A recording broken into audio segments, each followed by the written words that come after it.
Roguelike games have quickly become one of my favorite genres in recent times. Games like Risk of Rain 2, Vampire Survivors, and Hades have become unforgettable experiences within the genre for me. However, today, I'd like to talk about the game that started it all for me. The first roguelike game I ever played, and a game that has received countless free updates and DLCs over the years. Today, I want to talk about Dead Cells.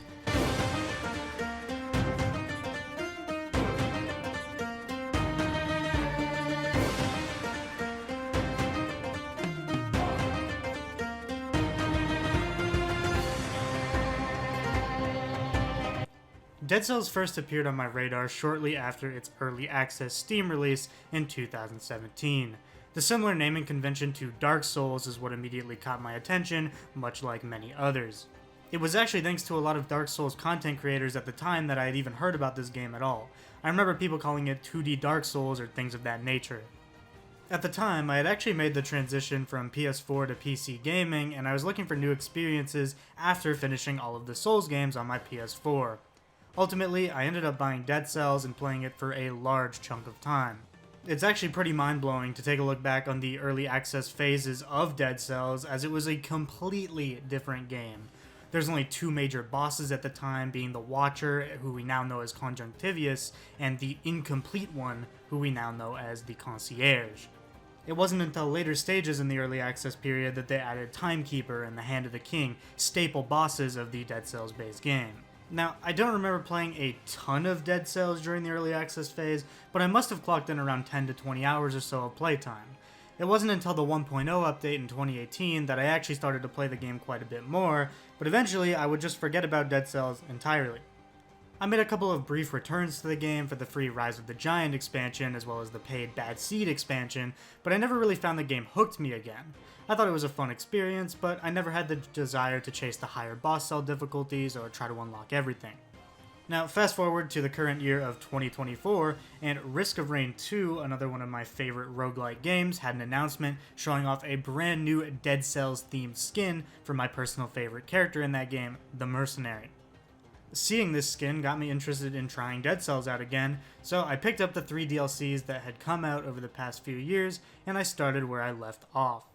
This time I got absolutely hooked, and I've been playing this game a ton the last month or so. I've even climbed my way to the 5th boss cell now, which is the hardest difficulty in the game, with a secret zone and final boss at the end. Each run in Dead Cells now has significantly more variety in it than I could have ever imagined back when the game was initially in its early access period, or even back during 1.0. There are so many different paths you can now take each run, and a feature called Incentivized Biomes was also added to reward players for visiting biomes they tend to explore less. The Bad Seed DLC adds brand new early game zones and a new early game boss called Mama Tick. The Fatal Falls DLC adds 2 new mid-game zones, as well as a new mid-game boss called the Scarecrow, and the Queen in the Sea DLC adds a new final level as well as 2 new bosses. On top of this, there's now a Castlevania crossover DLC that adds new early game and late game stages and bosses, and it is an absolutely incredible collaboration if you're someone who likes Castlevania. So yeah, you get the point. In just these 4 DLCs that have come out for Dead Cells, so much content has been added, and that's just counting the paid DLCs, not to account for all the crazy free updates that Dead Cells has gotten since its initial release. Picking up these DLCs adds so much variety to the paths you can take across your runs, and some of the bosses in these DLCs are absolutely incredible too. Death has become one of my favorites in the early game, while the Queen has without a doubt become my favorite final boss to tackle. In terms of free content updates, one of my favorites has got to be the Boss Rush mode that they added. Not only does this mode include multiple pre-made Boss Rush challenges with their own rewards, such as unique skins and items, but there's also a create your own Boss Rush door where you can basically choose what gauntlet of bosses you want to go up against. You can even just pick one boss if you want to fight them over and over again. I think this is an absolute amazing addition to the game. The bosses are so good in Dead Cells, and it can be really fun to just sit down and do some boss fights without having to actually do a run.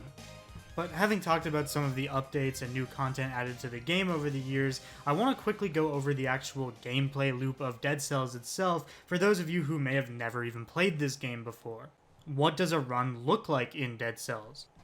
The progression system here is very similar to that of other roguelike games. Your goal is to make it to the final level and defeat the final boss, and on the way you'll be getting temporary power-ups for that run specifically. During this, you'll be getting cells, and cells are your permanent upgrade material in Dead Cells. You get to invest your cells into the forge and into items, and by doing so, you'll unlock new items in your run, you'll unlock stronger items in your run, and things of that nature. What sets Dead Cells apart from other Metroidvanias, though, is its level design. Every single level in Dead Cells is laid out like a Metroidvania, and exploration is the key to progression in Dead Cells. You see, the way you get stronger in Dead Cells is, first of all, by finding stronger weapons, but primarily as well, picking up Scrolls of Power. Scrolls of Power are effectively your stat increase within Dead Cells, and you'll get to choose one of 3 stats when you pick up a Scroll of Power. For each of your Dead Cells runs, you're going to want to focus in on one particular stat that you want to use, whether that be Brutality, Survival, or Tactics. It is much more efficient for you to focus all of your points into one stat the best you can, because this is going to maximize your damage output with that particular stat, which is the most important thing in your runs. And what I like about these stats so much is not just the variety between them, but the variety within them. Just Tactics alone, for instance, as a stat, has so many different types of builds you can go for. You can go for a ranger bow build where, you want to be as far away from the enemy as possible. There's bows that get critical hits the further you are away from the enemy, things of that nature. But at the same time, you can go for like a full-on turret build with your Tactics where you want to throw down a bunch of turrets and passively do as much damage as possible while focusing on dodging and whatnot. There's so much to build for just within one stat, let alone exploring all 3 of those stats. Another feature added to Dead Cells that I just absolutely want to praise and talk about is all of these free costumes they've added that can be earned within the game without spending any money. Cosmetics in video games are something I have a pretty strong stance on because I feel like, especially in games where you want to invest a lot of time into them and you want to have things to grind for, cosmetics really are the end game after you've unlocked everything else. There has to be something to shoot for that doesn't actually do anything even though it looks cool. Dead Cells absolutely nails this. There's so many unlockable costumes in this game, and some of them are incredibly difficult to get. We're talking you need to flawless the entire boss rush and shit like that. So there's always going to be stuff for people to go for and people to grind if they want to get that 100% all costumes, all items. This level of replayability is so important in a roguelike game, and unfortunately I feel like it's something that's absent in many modern games now because they're so obsessed with putting these costumes in battle passes, putting them behind the store, whatever, because it makes them more money. Unfortunately though, that really does take away from the experience for the players. But anyways, fuck microtransactions tangent aside, shout out the costumes in Dead Cells. I really love how they're implemented, and I just love the sheer number of them to chase and how difficult some of them are to obtain. So we talked a little bit about what the gameplay loop's like, we've talked a lot about what they've added over the years. Now I want to talk about what's actually so enjoyable about this game to begin with. A game can have tons of content without any of that content actually being worth playing. Well, look at Destiny 2 for God's sake. Thankfully, Dead Cells is an incredibly enjoyable game to play, and I also find it to be one of the least frustrating roguelikes in the entire genre, despite its difficulty. It's one of the few roguelikes I've played where I feel like player skill completely trumps RNG. A good player could theoretically win pretty much every single time in this game if they're comfortable with all the different weapons they could find across runs. I like to compare it to another one of my favorite roguelikes being Risk of Rain 2 because they're completely different types of games and they handle this differently. For example, in Risk of Rain 2, there are deliberately bad items in that game because, you're not supposed to win every run, you're not supposed to get God RNG every run, you're supposed to get fucked sometimes on items, and Risk of Rain does this really well. It has particular items that are just bad on purpose. Dead Cells, on the other hand, doesn't really feel like it purposely has any bad items. Some items may seem completely useless on the surface, such as emergency door or face flask, but these items have some very powerful synergies and builds with certain weapons because that's the type of game Dead Cells is. It's all about mixing your mutations with your weapons and your rolls on those weapons to get crazy builds going. I guess the point I'm trying to make is you have much more agency in Dead Cells on how powerful you can become compared to a game like Risk of Rain 2 where a lot of it does come down to RNG. And to be clear, this isn't me saying one of these systems is better than the other. I love Risk of Rain 2 and I love Dead Cells. They're both two of my favorite fucking roguelike games ever, and it's very hard for me to sit here and tell you which one I like more. Now, Dead Cells also has a massive emphasis on exploration throughout your runs. I feel it's one of the few games labeled as a Metroidvania roguelike that actually kind of makes sense. Dead Cells does have permanent movement unlocks that you find in hidden zones, very akin to Metroidvania progression. Think of the Spider Rune, for instance, which allows you to jump on walls and access completely new places. This is like very textbook Metroidvania stuff. Oh, you get the dash. Oh, you get the wall climb. You know, shit like that. Dead Cells really does have that kind of feeling to it, especially early on when you haven't gotten those permanent upgrades yet. You know, later on, once you do have them, the Metroidvania elements are certainly lessened, but they're still there. The emphasis on exploring to find scrolls and to find items within each level before you leave really drives home that Metroidvania feeling, and it especially helps when the levels are randomly generated each time, so it doesn't feel like you're playing the same version of the ramparts any 2 times, or the same version of the prisoner's quarters any 2 times. It helps your runs feel fresh. The movement in Dead Cells also deserves an immense amount of praise. I don't think I've ever played another platformer with movement as satisfying as Dead Cells, and that's honestly a pretty fucking crazy statement to make when games like Hollow Knight and Celeste exist. You see, Dead Cells has a speed buff mechanic that stacks up the more enemies you defeat in quick succession. This pairs insanely well with the exploration-focused level design, as you can absolutely zoom through biomes as long as you keep chaining kills together to keep your speed boost up. There's also tons of different weapons and items that give you all sorts of different movement options to help speed through levels even faster. Alucard's sword from the Castlevania DLC is a super cool example of this, as the weapon will literally teleport you to enemies that are out of your melee range and inflict critical damage. This is an insanely cool concept for a weapon, and it feels incredibly satisfying to use, and this is just one of the 187 different weapons and items that you can find in this game.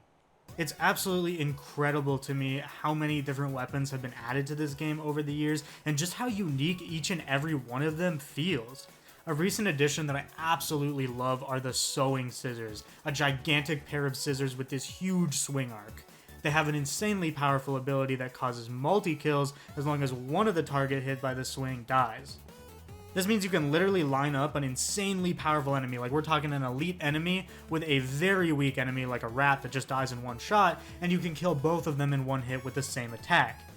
It's a super fun weapon to use, and I like the way it makes you think about killing certain enemies. You actually maybe want to keep a rat alive and then make him teleport to you next to a stronger enemy so you can one-shot both of them. It's an insane weapon for clearing out biomes, even if it struggles a bit more with the boss fights. Speaking of really cool weapons in Dead Cells, it would be impossible to talk about all the crazy shit that's been added to this game without mentioning the insane amounts of collab content from other indie titles. Some of my favorite indie titles such as Blasphemous, Hollow Knight, Hyper Light Drifter, and Hotline Miami all show up here. Hell, even Terraria has a collab with this game.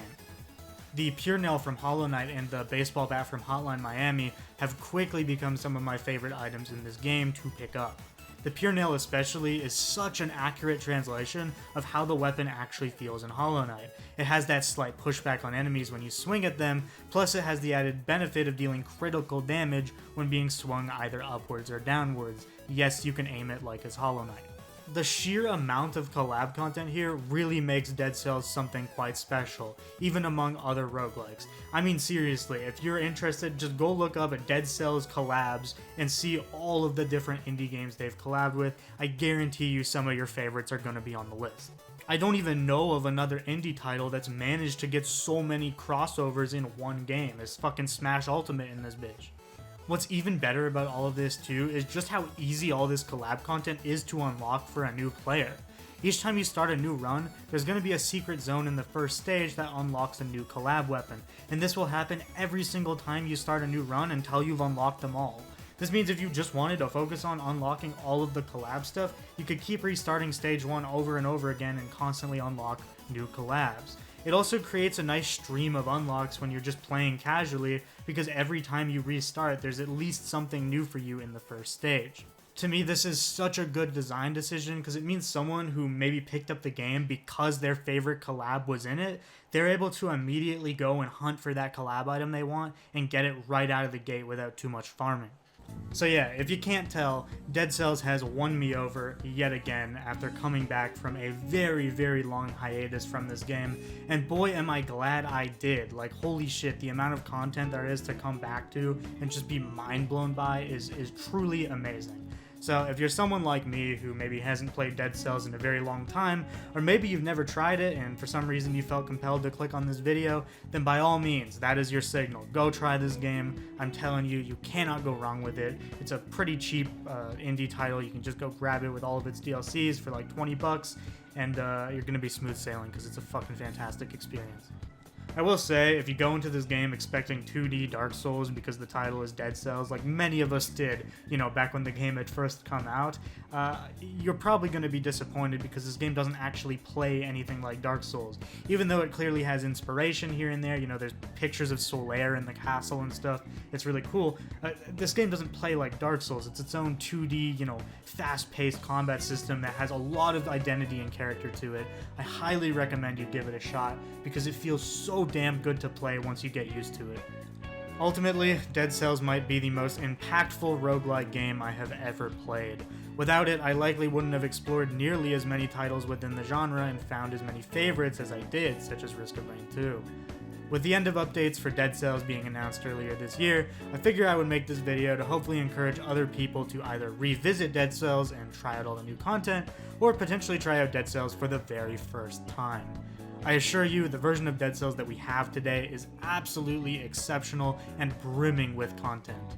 Dead Cells in 2024 is more worth it than Dead Cells has ever been before. The value here is great, and the amount of content that's been added over these past 7 years is incredibly impressive. Do yourself a favor and give this game a chance. I assure you that you will not regret it. Thank you all for watching. Go play yourself some Dead Cells, and I'll catch you later.